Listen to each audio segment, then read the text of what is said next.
Hi అండి. ఇవాళ మీ ఇంట్లో సండే స్పెషల్ ఏంటండి? రైస్, చికెన్ ఫ్రై,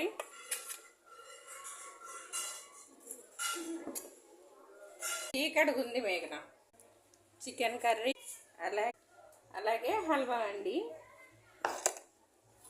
ఈరోజు మా ఇంట్లో సండే స్పెషల్ ఇన్ని: chicken curry, chicken fry, chapati, white rice, sweet. అలాగే మీ ఇంట్లో ఇవాళ సండే స్పెషల్ ఏం చేసుకున్నారు? కామెంట్ అయితే చేయండి. ఈ వీడియో కానీ మీకు నచ్చినట్టయితే లైక్ చేయండి, సబ్స్క్రైబ్ చేసుకోండి, షేర్ చేయండి.